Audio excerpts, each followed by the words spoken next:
Hey, shalom and good morning from Hong Kong. I'm on my way to our final conference, the Discovering Daniel conference, but a lot of things are happening in the Middle East. Short update, and I guess it reveals the whole story.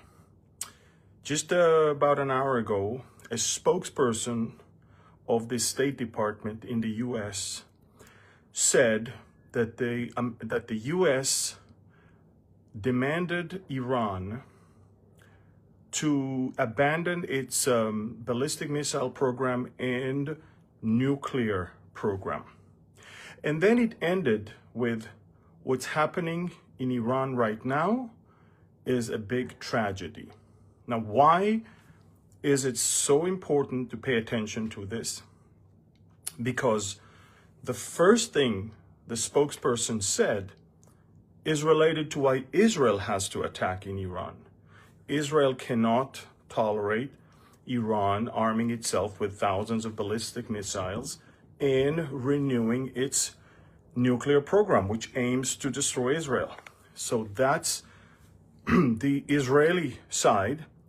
And the ending of that press release was, what's happening in Iran is tragedy, and that, of course, is related to the help is on the way in regards to the over 40,000 people that were killed in Iran by its own evil regime.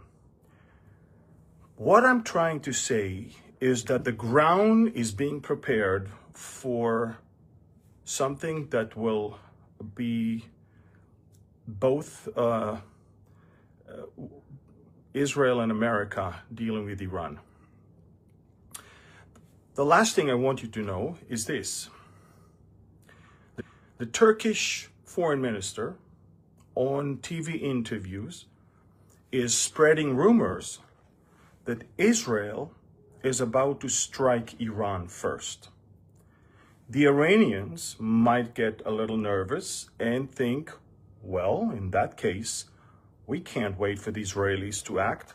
We need to preemptively strike. In that case, if Israel sees a preparation of refueling the ballistic missiles, moving the launchers, moving the missiles and positioning them, if we see that, we will have to act first. And that, of course, will lead to dealing with the first two things that the U.S. State Department talked about: removing the existing ballistic missile threat.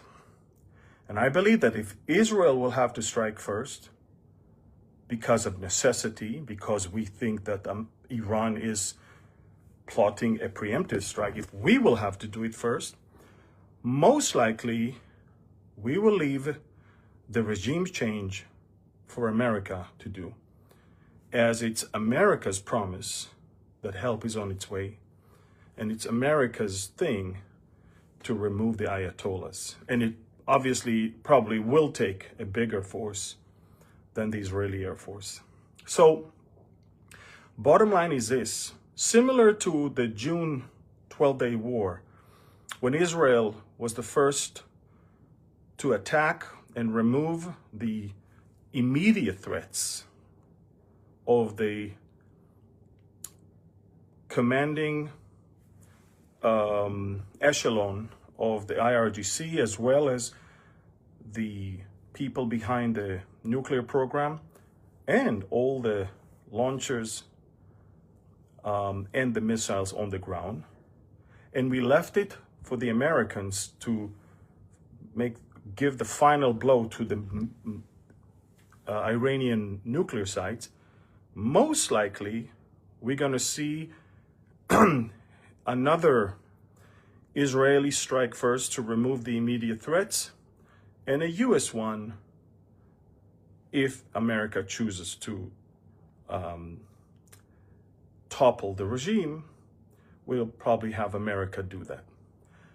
All I'm saying is this: everything we're watching right now can start with a miscalculation. The Turks are stirring the pot because they are sitting back and enjoying this whole thing. Turkey is the biggest winner of all that America has done in Syria.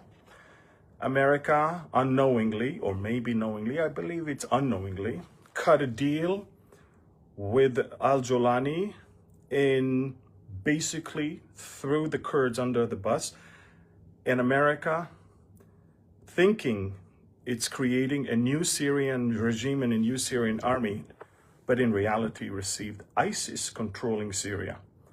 But the ISIS people that are controlling Syria took off their ISIS uniforms, put on some suits and proper military uniforms, but they're ISIS. Everything they do is ISIS. These are the same psychopaths. So Erdogan is enjoying the whole thing. He's enjoying what's going on in Syria. He's enjoying the weakening of Iran. And at the same time, he's telling the Iranians that he's supporting them, that he believes in their rights to, defend themselves, and how they handled the situation was courageous and all of that.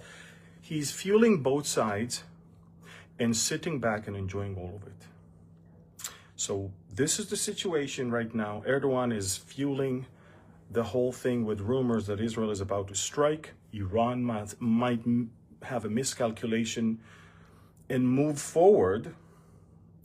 And if Iran does something stupid, Israel will have to go and take care of business. And we will leave it for America to take care of the regime change if they choose to do so. There is no way the Iranian brave people will ever be released from this demonic oppression without a regime change. The question is not if a regime change is necessary. The question is, will a regime change take place? And that I'm not sure about. All right. Listen, this is the urgent update from Hong Kong. I'm on my way to my last conference. Tomorrow I'll speak at the church here also, and then head back home, hopefully